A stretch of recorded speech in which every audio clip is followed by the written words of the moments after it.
guys, welcome back to my channel. Today's video is going to be very casual, very laid back. I'm just going to go over some of the things that I think are important when you are starting a travel business and you work a full-time job. It can be challenging, but it is something that you can do. So I wanted to give you some of my tips so that you guys can be more successful. And another thing that I was going to say is that I know my background has changed if you watched my last video, but we recently closed on our home and now we're in our home. So this is my new office. It's chaotic over here. You can't see that side of the room, but I'm planning, we go to Mexico after next week. So we have about 8 days until we leave for Mexico.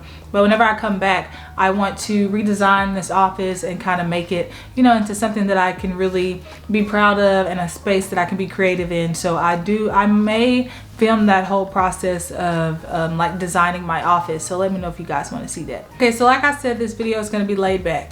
So the first thing I'm going to say is that you need to know your why. And what I mean by that is you need to know why you want to start a travel business, or for any business for that matter. But your why is very important because when things get hard, or things are not going your way, maybe you're not getting the clients that you want or enough clients, you're going to need something that's going to encourage you to continue to spend your time, sacrifice your time, and spend your money. So you need to know your why. And your why, it's not enough for you to just love travel. Like I love travel. So like for example, with myself, I love to travel. After having my destination wedding a year ago, I decided that I wanted to start my own travel business. So it's something that I enjoy. I love going on vacation, but that's not my why. That there are reasons as to why I started my business, but it's not my true why. So my true why as to why I started my business is because I hope to be a mom one day, and when that time comes, I want the opportunity to stay at home with my kids, but I don't want to sacrifice not bringing in an income. So for me, my why in starting this business is that one day when I do have kids, I'll be able to stay home, still provide an income, and then still be able to do something that I enjoy. So on the hard days, on the days that I'm getting off of my full-time job and I'm coming in here in my office and working, that's what I think about when I want to just go to bed, you know, or when I want to go meet up with my friends or something like that. I think about my why. So you need to know your why. So if you don't know, then I encourage you to take a second, spend some time and figure out what that is. And then if you do know your why, leave it down below in the comments, because I want to get to know you guys. I want to know where you are in your business too, so we can just get to know each other and help each other along the way. Okay, so this has to be one of the most important things when it comes to juggling having a full-time job and starting your travel business, and that is plan ahead. And when I'm talking about planning ahead, I mean mainly your social media content, but just planning in general. So things that you have to get done, whether that is client quotes or whatever you're doing in the business, you want to plan ahead because you have to manage your time. So with social media, that's a big thing for me in my business and what I have to plan ahead. If I don't, I get behind on posts. And then, so if you don't know, on social media, the main thing in order to grow is consistency. And if you're not consistent, then your account or your channels won't grow.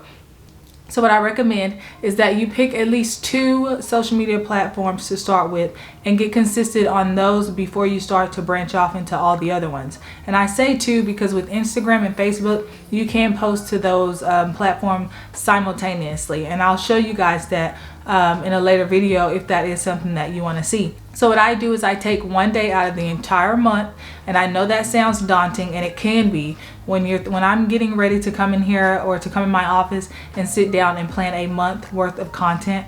I'm not looking forward to it, let's be honest, but once it's done, it's like the best thing ever. And eventually I'm going to start showing you guys what I actually use to plan content, because I found a really great tool that helps me, and I'm basically just plugging in information and changing pictures here and there, but the system I use is so easy.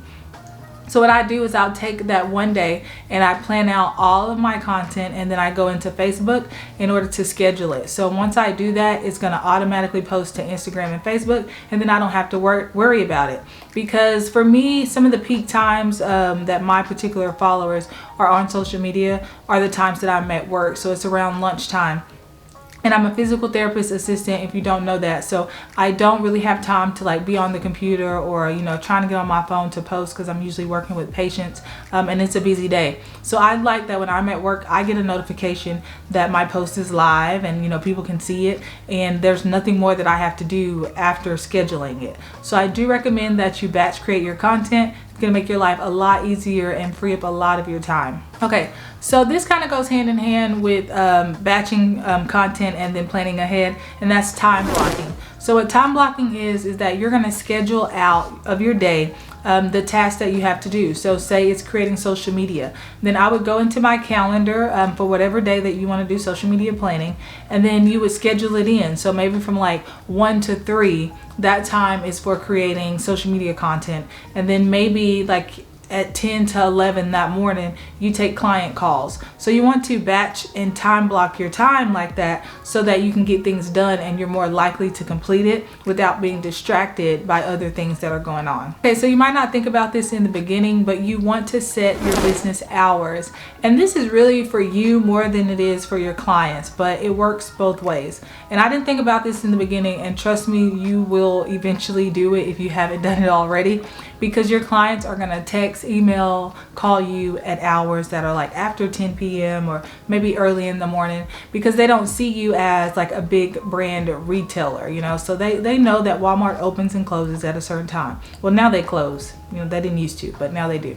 So you want to let your clients know that your business operation, so that they're not contacting you past those hours. And mainly so even if they do contact you past your business hours, they are aware that they won't receive a response until it's actually your business hours. So if somebody texts or emails me at 10 p.m., yes, I may have seen the email, but it's not likely. One, I used to respond if I'm up and working anyway, but now I don't. Even if I see it, I'll wait to the next business day and like my business hours in order to reply back. Because when you start to cross over that line, then they will always expect you to respond, you know, at any time of the day. So try to set business hours and then stick to them when it comes to speaking with your clients. Even if you're up working all night on something, still don't respond or contact them unless it's special circumstances. You know, maybe they're traveling or something like that. Then there's also a system where my clients can reach out to me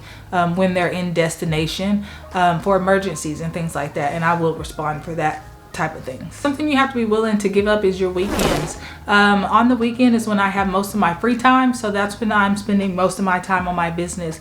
Normally when I'm at work, I'm working from, you know, pretty close to 8 to 5, and then when I get off, I do work a little bit in the evenings, but I'm one of those people who I have to get my sleep, so I try to be in the bed no later than 9, no matter what I have to complete. So the weekend is where I really feel like I push my business forward, and I'm spending hours and hours working on my business. So I'm not going out with friends like I used to. I'm not hanging out with family as much as I used to, and that's just a sacrifice that you have to be willing to give. Or maybe there's other areas in your life where you can sacrifice sometimes, but there will be some sacrifice if you're also working a full-time job, because there's just not enough hours in the day to maintain everything. Case in point, I've been slacking on the gym lately because we moved into our new home. I've been trying to keep up with my business, and I'm still going to work every day. So you're just gonna have to balance it out. You know, life is going to be a balancing act. Not everything is always gonna flow how you planned it. So you just have to be able to,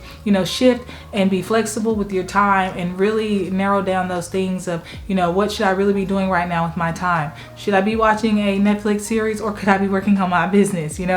So there's things that you will have to sacrifice. Okay, something I really do a lot is keeping a running to-do list. Now I know that there's, you know, like different opinions about this, if to-do lists actually work. Now for me they do, because as I said, I'm working a full-time job, I'm putting a home together. There are a lot of things in my brain every day. So I like to write down everything that I need to do for my business and just keep a running to-do list. And then from that list, every day I'll take 3 tasks, sometimes 2, but I try to do 3 tasks every day to complete from that list, so that it just keeps getting shorter and shorter and shorter. But I'm gonna be honest with you, as you're knocking off things off that list, I'm constantly adding more things to that list, because there's always more things that you have to get done, but it's a good way to manage it. So keep you like a big list of to-dos that you have to do for your business, and then pick 3 things every day to kind of knock those things out and just prioritize what's most important, what could be done later.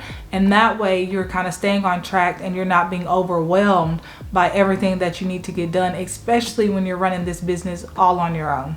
Something that I will say, it's not a big deal, but it's what I like to do, and apparently what you're doing also, and that is to learn from others. I like to watch YouTube videos. I like to listen to podcasts related to travel, and I even listen to videos and different things like that that are related to business but not travel, because in overall, business is business, right? Systems are systems. So there are a lot of things that you can learn from other industries that you can apply to our industry of travel and how you run a business. So learn from people, watch the podcast instead of watching, laying in the bed watching Netflix maybe one Saturday while you're working. Put on a educational video, somebody that's teaching you something. Maybe it's how to learn Canva or how to schedule social media posts, things like that. You want to be listening to and watching so that you're better equipped to run your business, and that way it's just less stressful when you have somebody that's telling you how to do something opposed to you having to go in there and figure it out from scratch. This is the last thing I'm going to give you guys, and I'm going to tell you to not quit your day job. Now I know there's this whole thing about quiet quitting, if you haven't heard that, or quitting and then just going full-time on your side business in order for it to be successful. Now, though I don't see anything wrong with that, and there are times where I have agreed with that strategy, it is just not realistic for me. So you have to do what's best for you. Like if you're 18 or however old and you live at home with your parents, you may not have as many responsibilities as somebody who's a little older and things like that. Maybe they have kids, something like that. You won't be able to, typically won't be able to just, give up your job. Or if you do, it's going to put you in a financial bind, or, you're going to have to make some adjustments. So what I recommend is to keep your job and sacrifice your free time, because at the end of the day, it's not going to be forever that you're sacrificing your time. And then hopefully if you're staying consistent and you are putting in the time, your business will be successful and you will be able to leave your full-time job eventually. And another reason I'm going to tell you that I don't recommend you leave your full-time job is because it costs money to run a business. This is not a free business. Even though the barrier to entry is very low, it's not going to cost you a lot to get started. You can get started probably for about $50 or less, really, depending on the agency that you choose, who your host agency is, what their fees are. There are so many out there. But as far as like really setting this up like a business, if you want this to be more than a hobby, you are going to have to invest some money into it. Just to give you an example, for me right now, my monthly expenses for running this business is about $400. Now, you don't have to go that route. There are many things that I do in my business that are optional for me, that I don't have to pay for, but I choose to because it makes my life easier and I like the systems that I have. But there are cheaper ways to do it. But again, if you want to come off professional, if you want this to be a real business, you will have to invest money into it. Okay guys, so those are my tips for how you can be successful while working your full-time job. If you have any questions or maybe some tips that I didn't share, leave them in the comments so that we can all see it, because at the end of the day, we are all working together and trying to grow and be successful together. So anything that you guys want to offer, always be free to leave it in the comments. I'm happy to read it and see it, as I'm sure everybody else is too. So I hope to see you in the next one. Bye.